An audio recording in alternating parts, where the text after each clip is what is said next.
What is up, ladies and gentlemen, and welcome back to what I think is part 4 of the series on carving this little fella right here.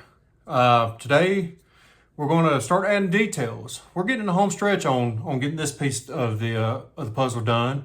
Probably just a couple more videos left. So for those of you who have been following along this long, let's dive right in. All right. So for the 2 or 3 of you who are still following along, this is where we're at on this guy. As you can tell, I've gone ahead and done a lot of the carving on the face and beard and whatnot. Still got a little bit more I want to do on that, but I'm going to skip that part for this video series. I already have several videos available on the beard and different face techniques and whatnot. And really, I didn't do anything different on this one, except maybe the nose. You can tell this guy's got a pretty good honker there. But there's really not a whole lot to that would need to devote a lot of time to. And, I think many of you can figure that out on your own. And be honest with you, I wasn't exactly sure it was going to work when I started it, so I didn't want to broadcast my abject failure to, the entirety of the internet. So we're going to move on to the other details today, and we're going to start with the hands. Now, as you can see, I have already drilled holes through each hand. I did those with a 1/4 inch Forstner bit. If you don't have a Forstner bit, that's really not a big deal. Use whatever you got. I just like those because they're less apt to tear out as badly and split off a big chunk. So that's what I used for it. And really and truly, I could have gone smaller if I'd had it. I'd use 1/4 inch because that's what I had. We're going to use other tools to open these hands up a little bit more because we don't want them, walking around exactly like that. And I discussed, I think in the last video, that I had the idea, I don't want to do mittens on this one. Most of my Santa carvings have mittens.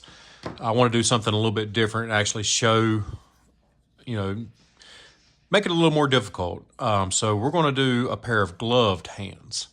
So we're going to have to approach that a little bit differently, excuse me, than we would for even a bare hand or mittens or anything like that. So I'm going to start off by kind of laying in. Well, I'll tell you what I need to do first and foremost is let's get some of these hard corners off. And there's going to be end grain cuts. They're not going to be the easiest. Just do what you can there.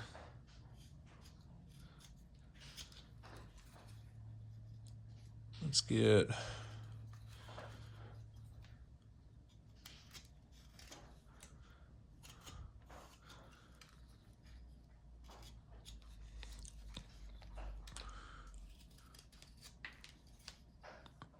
knocking these corners off can kind of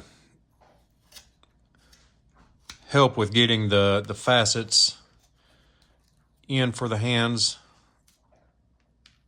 here in a little bit whenever we get ready for that.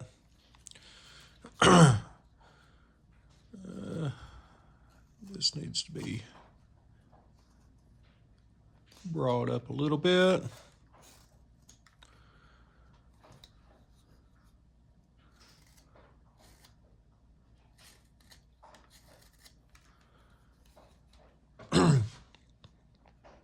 All right. These hands are probably still a little oversized, but it's a lot easier if you start that way. And, really with it being in caricature, if the hands are a little bit large, that's not a huge deal. Actually, I've seen plenty of great caricature carvings where the hands are, obscenely oversized, and really, I don't think I think it adds a little something to it. So since we want to make gloves on here, we need to put, I don't know exactly what you call the band that goes around the wrist, kind of a little puckered area. So let's go ahead and get that in. About that far down, something like that. And I'm just going to grab my small Sofie for that. These cuts, you don't necessarily have to have this particular tool. As I've mentioned, though, I like anything with a round that size with a rounded bottom. So if you have a 1/4 inch Sofie or number 9 or 11, I mean, you could even do this with a 7 or 8, maybe even down to a 6. It really, that part, that doesn't matter. And I'll be honest with you, I've never been one to think that you need a specific tool to make certain cuts. You can get by. Now, some tools make certain cuts easier. There's no doubt about that. But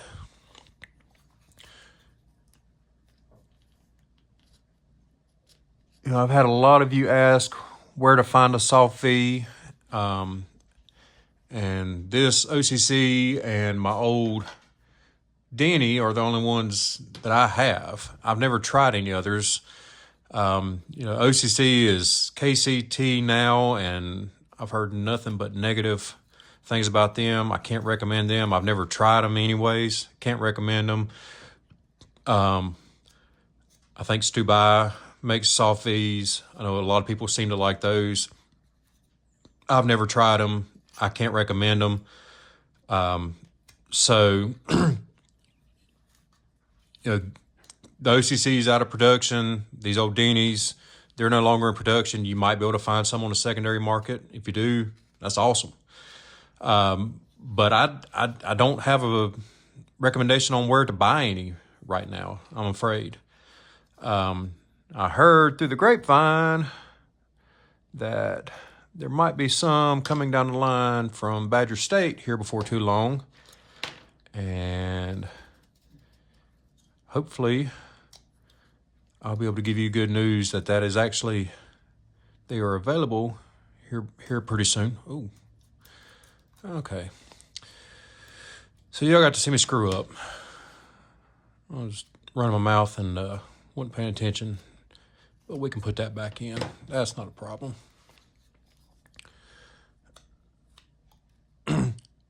What I'm trying to do is get this sloped from the cuff down to this little puckered area, and then come up and meet it from the hand.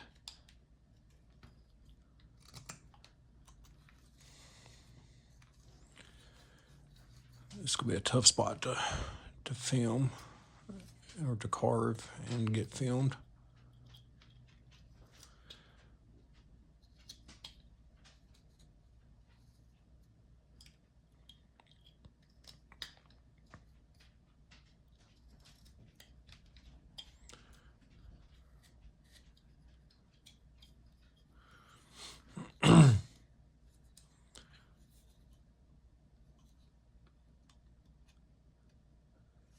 That corner's kind of throwing my eye off right there. I want to bring that up. So I need to bring all of it up a bit right there.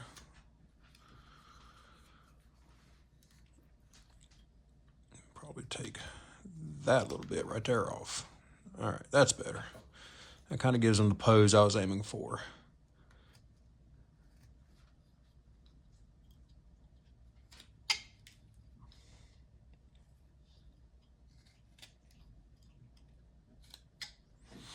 And let's do the same thing on this other hand. And we need to, let's double check. Make sure the hands are pretty close to the same size. They don't need to be exact, but yeah, we're in the ballpark.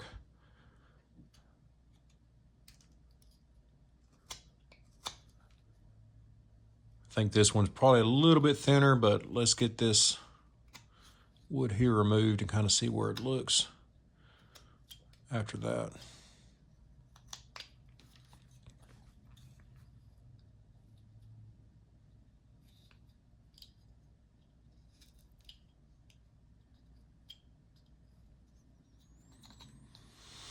I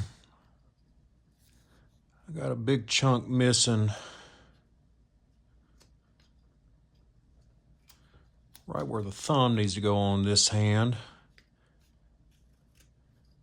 I don't think it'll be a problem, but we may have to contend with that. Let's go ahead and smooth that out.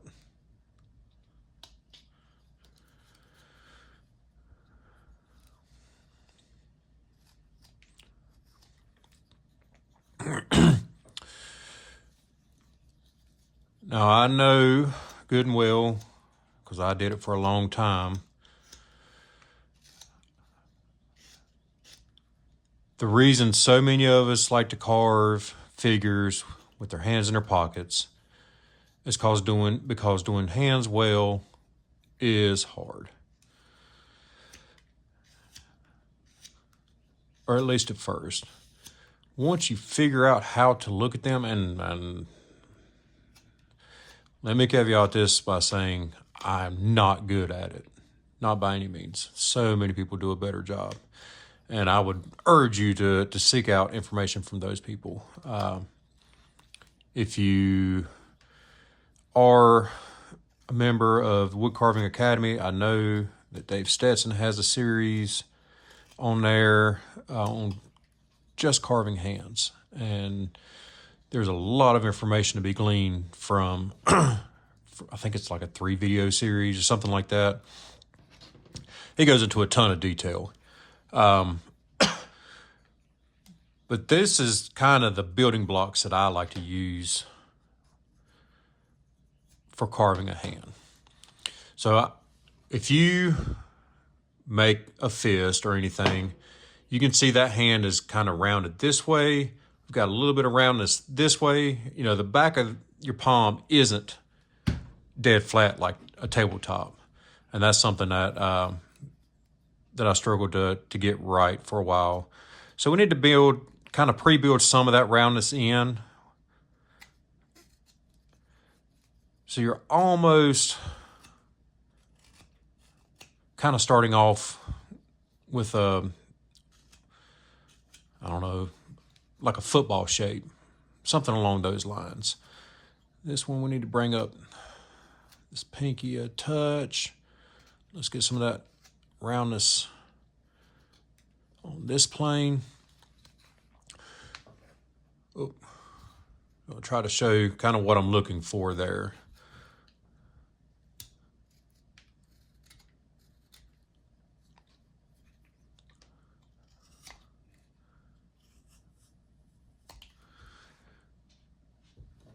So that's kind of where we're at right now. Now, if we make a fist and you know, this guy's going to be holding an object larger than this. I don't have anything handy. Let's pretend this strop here is an axe handle. As you can see, my hand is not clamped tight. It's going to be opened up a fair bit to where this thumb is just barely touching my tip of my index finger.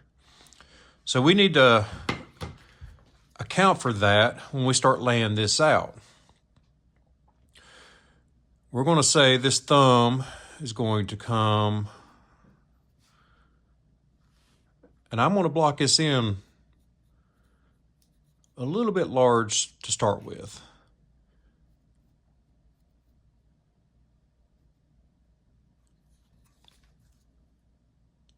We'll make the thumb about like so. And this is another case where just use what you got. I'm going to grab this 3, that's a 2, I don't want that one.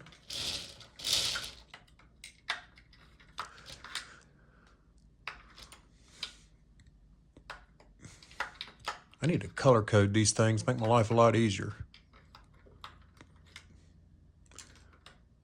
Well, there's only one option left, and that's it. So I'm going to take my 3mm dockyard here. I'm going to isolate that thumb. Now, on the top of the hand, if we go back to grabbing our axe handle, you can see that thumb doesn't extend all the way up here. So I got to be mindful of that, but I do want this to be slightly higher. So we'll have to clean that up later. The thumb should sit out from the hand just a little bit, but there's not like a hard line there.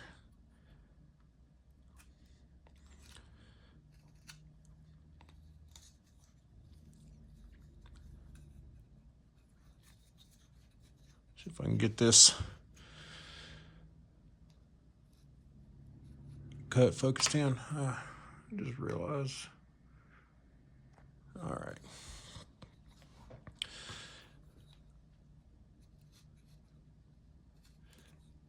And then of course here on the back side, there's we need to get rid of a lot of wood right there.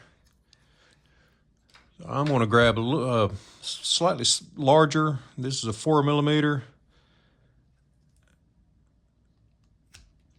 And I'm going to carefully scoop away some of that wood. Make sure if you do this type of cut, your tools are sharp. You know, mine is wanting to tear a little bit there. It's not so much that I'm worried about anything blowing out.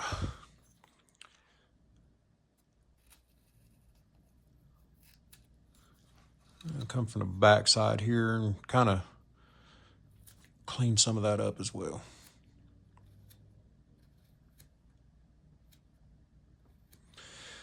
The reason I'm not attacking this with a knife just yet is it's just a fragile area, and you are really prone to taking off way more wood than you want to. So just like when we did this separation here, we used a gouge to scoop out as much wood as we could initially, and then went back and cleaned it up with a knife. We're going to do the same thing on that part of the hand.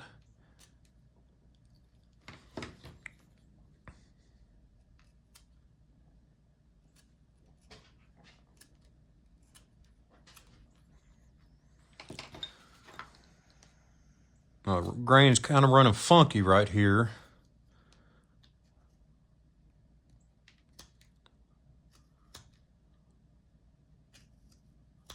And that's just, you know, when you go to add movement and motion into a carving, that's one thing you got to account for, is you're not going to have that perfect vertical grain.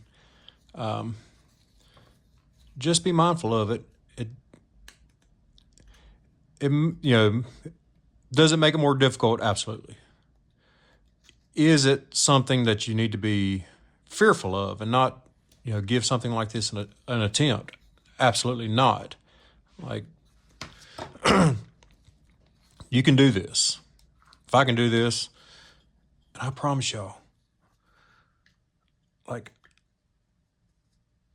I don't know squat here. I'm just kind of fumbling my way through this process. And if I can do it, so can you. All right, so we're getting there. Now we need to open this hand up a bit more. I'm just going to take that dockyard. And I'm kind of rounding off hard edges there as I go.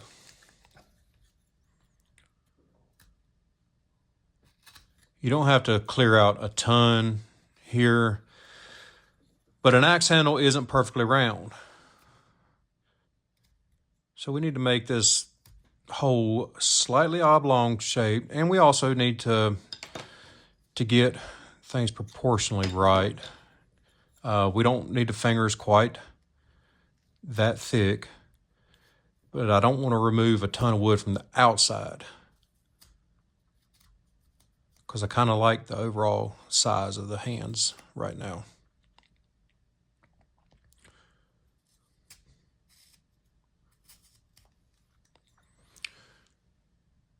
So there's kind of where that hand stands right now versus, a perfectly round one.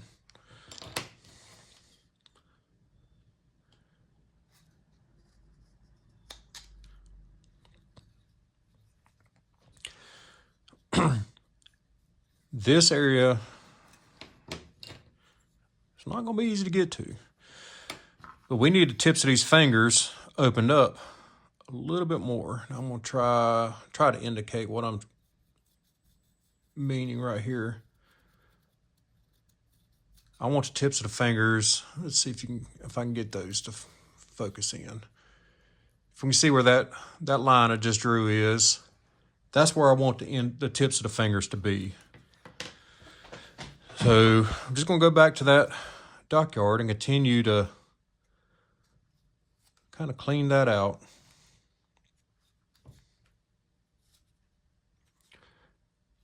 And I'm going to run right up against the back of that thumb. I'm going to take my knife tip and just reach in there and try to clean out that little bit.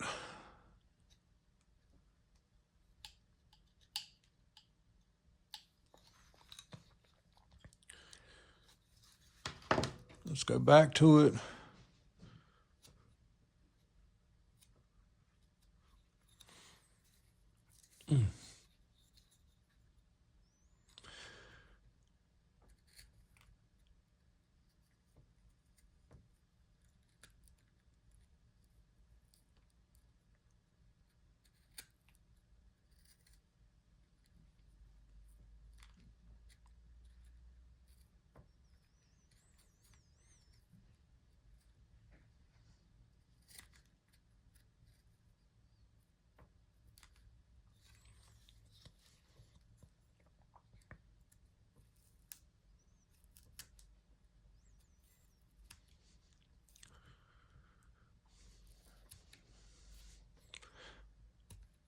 Okay.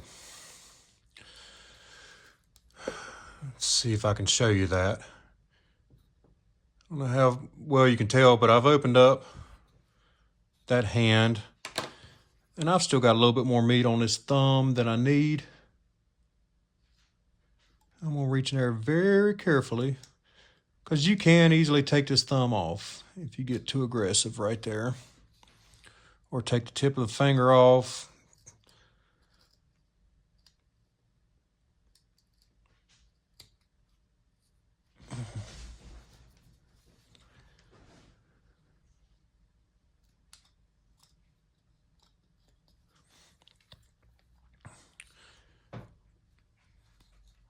Now, I'm going to come right here and just remove that excess wood from the thumb and kind of round it off a bit, like so.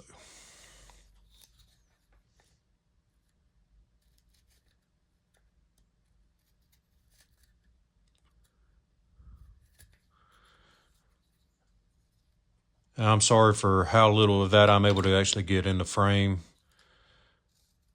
I can't watch what's going on in the viewfinder of my phone and what's going on here at the same time.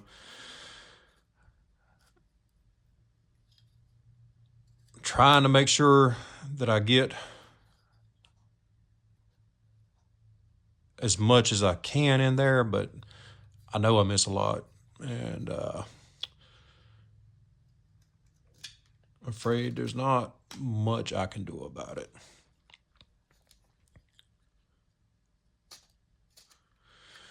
All right, so we've got that hand opened up. We go back to picturing him holding that axe handle. You know, the thumb's kind of laying out in front of the fingers here. Now we need to talk about the planes of the hand. So we're going to have 1, that's going to be the back of the hand here, 2, 3, 4. So we got 1, 2, 3, and 4. So I'm going to grab right here. I'm just going to make me a nice flat plane. There's 1, 2, 3,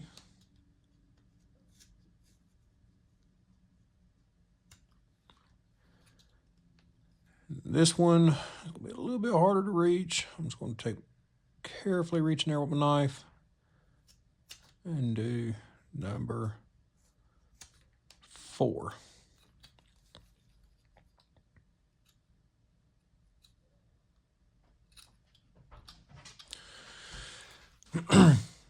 All right, so now he needs fingers, right? If we said we was going to do gloves, we need to open up these, or show where these fingers lie. Now, if we've got 4 fingers, we're going to have 3 slits here. And we want to, that one might need to come over this way just a hair. We want to remember that middle finger is thicker than the pinky, but we want to leave enough meat for that pinky finger to be able to show. Then I'm going to take my 2mm, I think, yes, my 2mm Dock-Yard. I'm going to scoop here, here, and here. Then I'm going to come to this plane. I'm going to do the same thing. 1, 2, 3.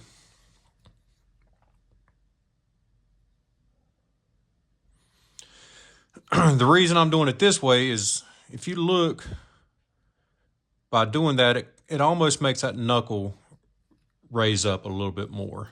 And I can come back with my knife and kind of knock those corners off just a little bit and make those knuckles a little bit more pronounced. This one here,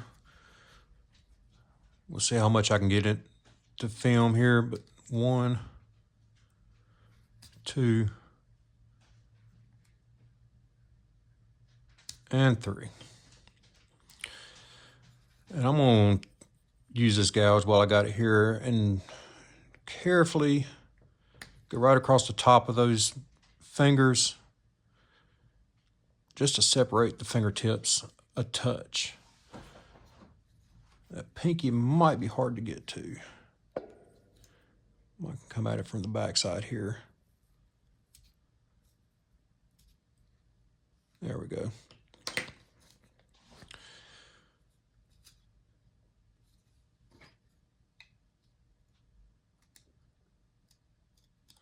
And then one thing you can do is right up here, make yourself a little chip cut.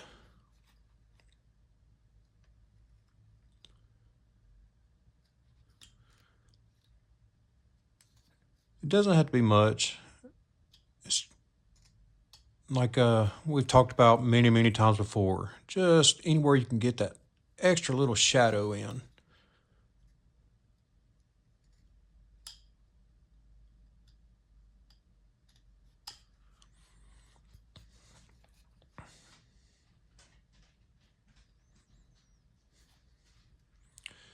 And you could also, if you wanted to, carefully take your knife and score this even deeper. And just take out a little sliver in between here. That's going to make that a little bit more, a little deeper, a little bit more pronounced. It's just a tiniest sliver. Be careful not to cut back into those fingers, though, when you do that, or if you do that.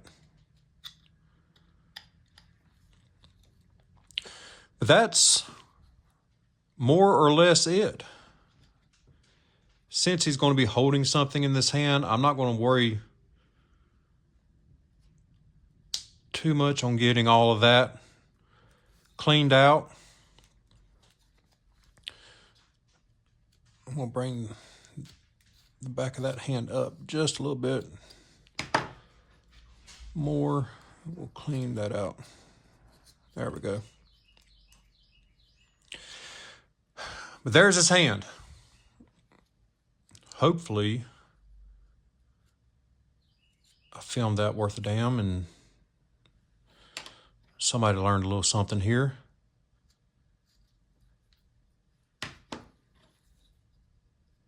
It's hard to do on a piece this small.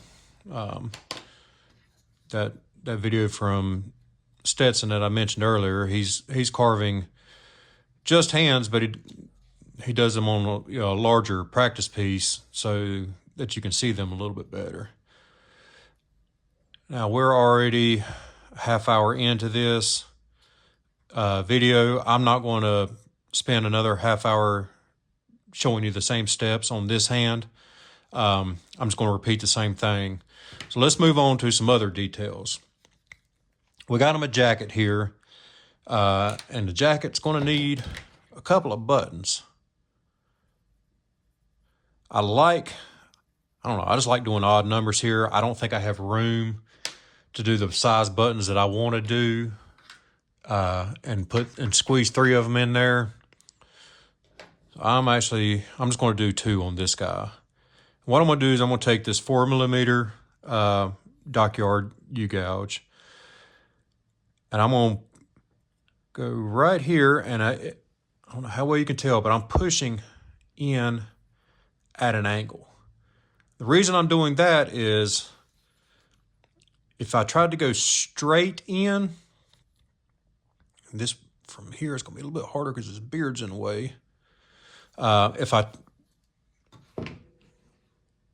Yep. We'll use this block.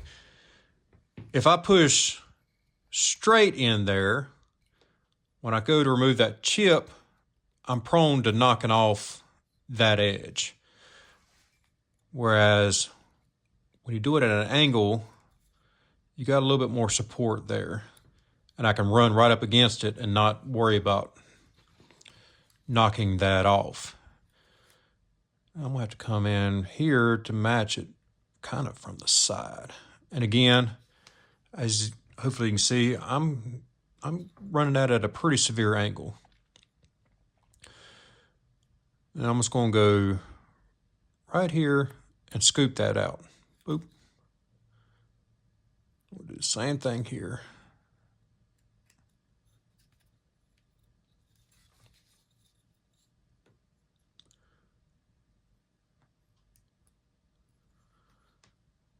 And there we go.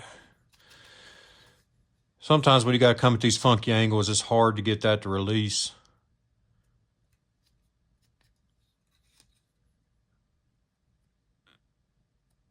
But that's all there is to it. So we'll clean that a little bit. This next one, lower one's going to be easier to do. So again, push in at an angle. Now, I want these wings to slightly overlap here. That way I cut all the way around, and it leaves it actually with a more round shape.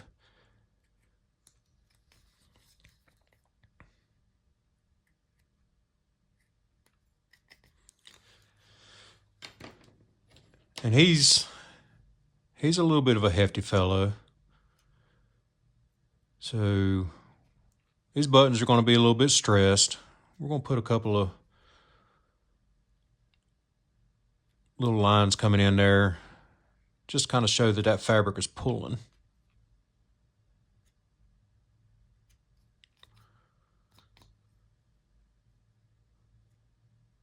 And that also helps kind of clean out the sides, makes his buttons stand a little more proud. Just be careful. Don't run your gouge all the way through your button and knock it completely off.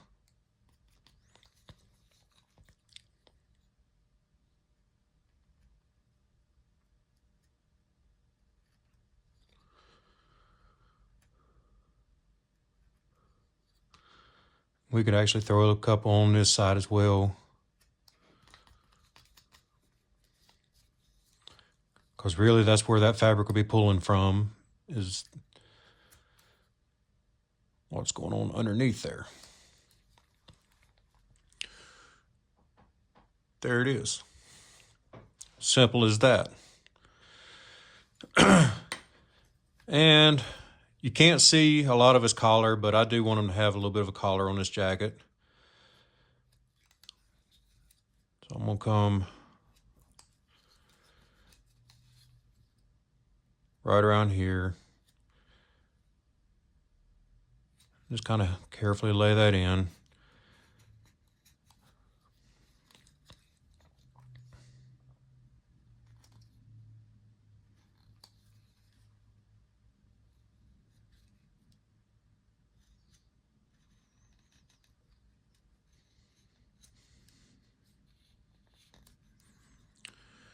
All right. So now we need to give some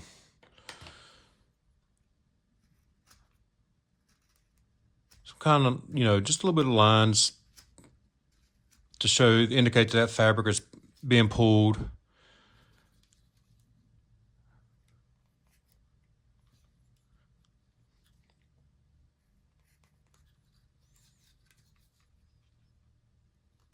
And it's bunching up in areas.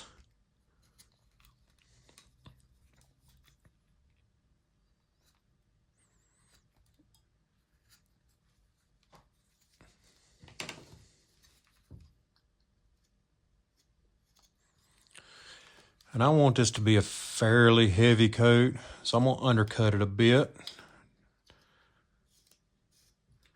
Just so I got a heavy shadow. He's bundled up. He's going out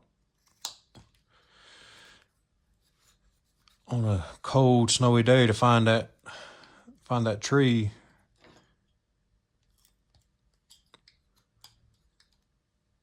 He's got on a pretty substantial coat.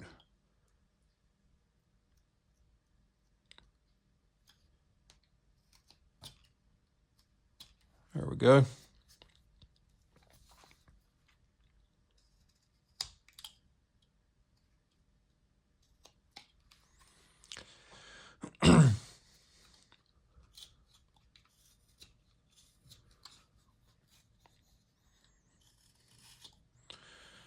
All right. And I think probably the last thing we're going to do today for this video is finish up these boots. Now these boots are going to have a little bit of a heel here.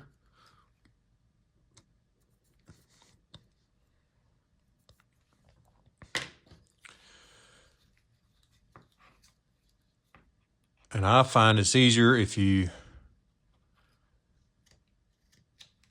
take off the corners, and all that is just a stop cut and relief cut. Now that stop cut I want to be more or less vertical because of the way a boot heel is. And I want to relieve up to it.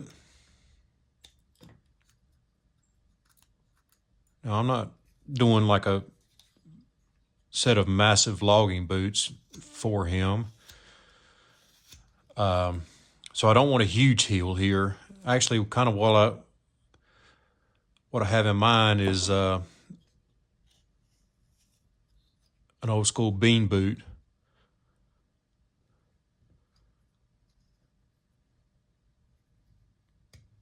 But I think I'm just going to do the slip-on ones.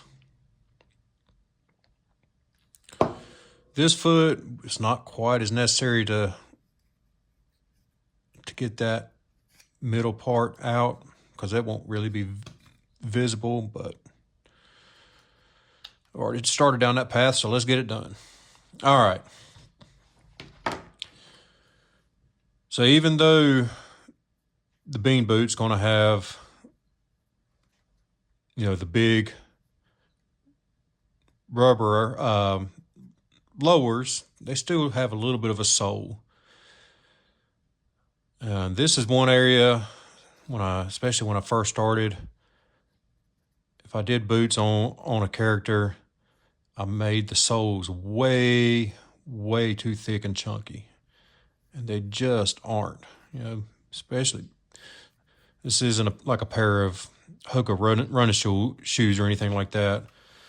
Most boots have a very thin sole, maybe with the exception of a logging boot or something like that. And even then, they're not stupidly large. And I'm just going to take a small gouge. If you have a small V-tool or something, that works too. We just need to give the slightest indication of separation right here. Doesn't need to be anything massive. This one, we got some grain direction changes we got to account for.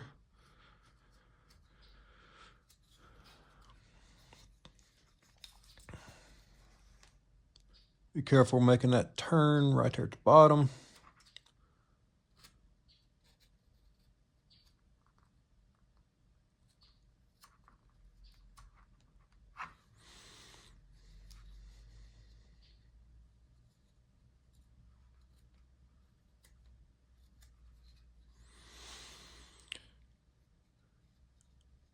Same thing on the other side. Be careful making that turn. There we go.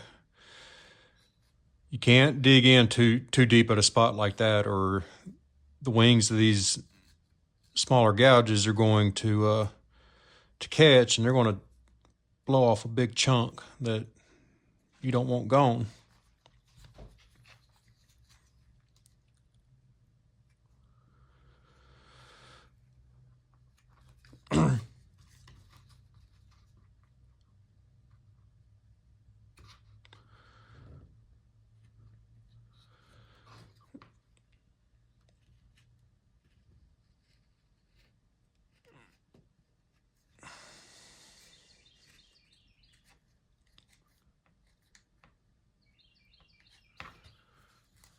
All right.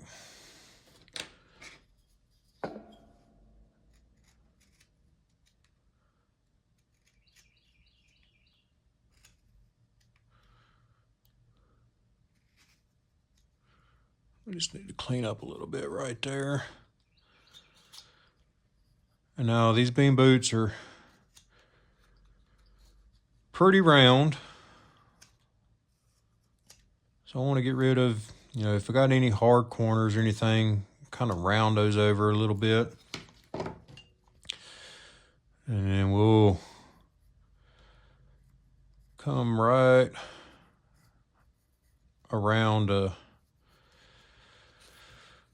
put these lowers, the rubber lowers in here, like so. And we just kind of want to make sure we get these, they don't have to be dead even, but you know, in the ballpark of being the same size. We're going to go back with that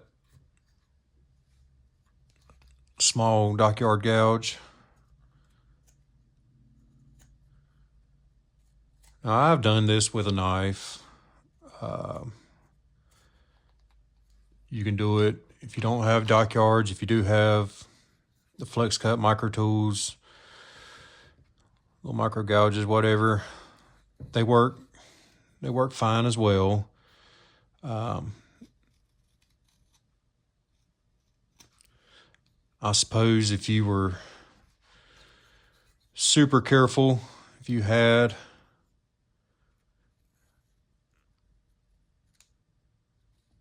all you had was regular V-tool, you could probably make that work. But I find these smaller gouges probably do a better job.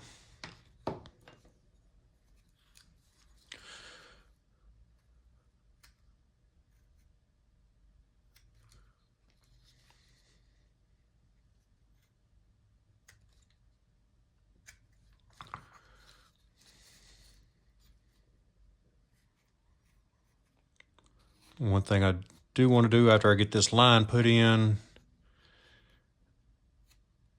is clean up the uppers on this thing, or on these boots.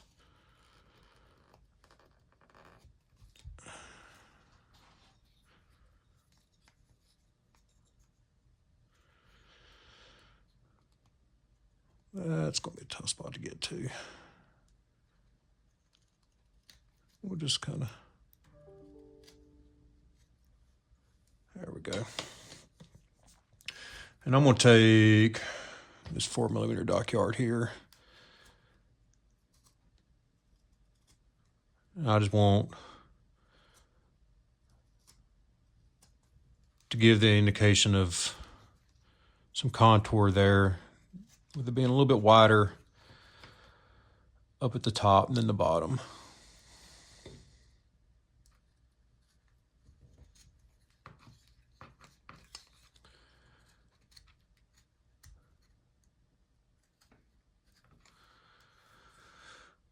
All right.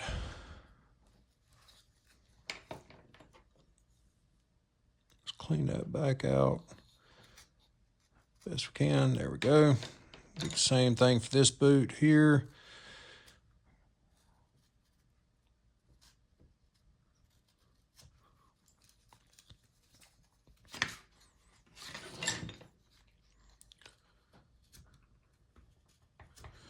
Just about stuck a knife in my belly. That wouldn't be good.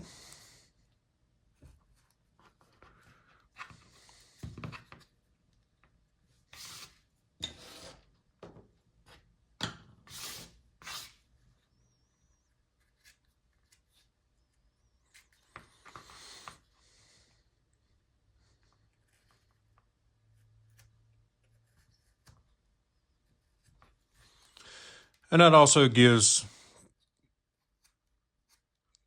that just gives a little bit of, extra details, showing that the material's kind of bunched up and whatnot. You could clean some of this out with a little bit larger gouge if you wanted to. If you didn't want quite that many lines running through it, whatever. And then, since when this guy's walking, you're going to be able to see the soles of these boots.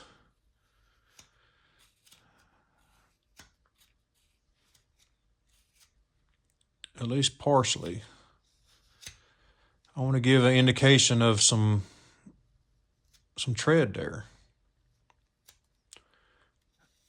Probably won't be anything, I'm not going to do the chain pattern of a bean boot. I don't think the juice is worth the squeeze there, personally. But I'm just going to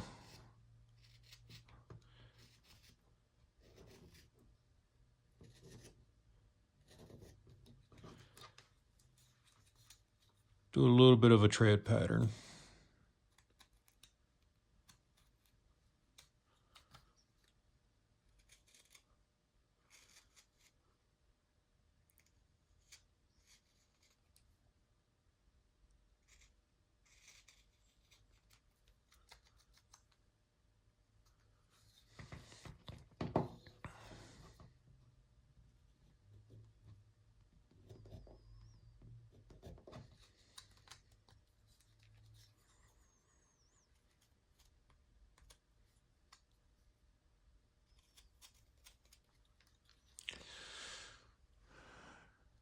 like so.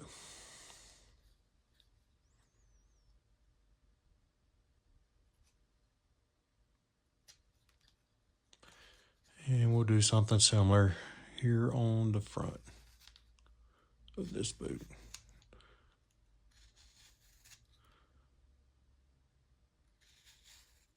Maybe down to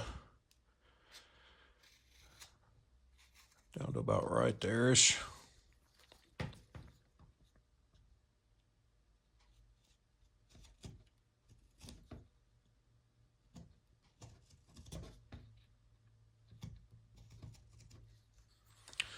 Something like that. All right, so we're close to an hour into this thing today. Now, for the 2 or 3 of you who have stuck around this long, I got a question for you. So that's the majority of the carving on the character.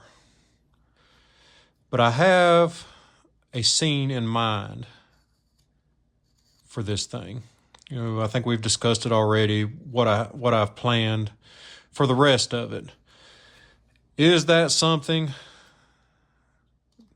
that you all want to see? Now, for those of you who are patrons and who have maybe got the pattern and want to give this a try, you know, definitely let me know if you want to see the rest of it. That's part of this deal. Like, I want to make sure you guys, especially those of you who are chipping in $1 or $2 to help this channel out, I want to make sure you get you know what you were promised and what you want. So, do we want to see the rest of the scene? Want to see how I tackle that? That's probably going to be the case. But, you know, I'd be lying if I said I hadn't looked at the analytics and I see that viewership is drastically falling off from the first part of this series. Series just don't do well on YouTube. It's just the nature of the game. But like I said, when I first started this, I want to do something that I want to do and not just chase numbers. So that's kind of where I'm stuck at. I want to make sure that this is something that you want to see. So sound off in the comments below. Let me know if you want to see the completion of this scene. See how I do the rest of it. Just let me hear from you. I'll probably put the finishing touches on this Santa off camera because there's really not a lot left to do that I haven't covered somewhere else. And then in the next video, we'll move on to the next part of the scene if that's what you all want. Probably will not be a video next week. So join me in 2 weeks' time for the completion, or maybe not the completion, but for the next part of this series. If that's where we end up. And if you haven't done so already, as always, I would greatly appreciate hitting that like button down below. Hit the subscribe button. For some reason, with the YouTube algorithm, that's a huge thing as far as growing a channel goes. The more people who are hitting subscribe, the more people it's going to push my videos out in front of. I don't know. I'm not going to pretend to know how all this works, but it does seem to make a difference when you guys are doing that. So hit those buttons, help me out, and until next time, happy carving. Bye.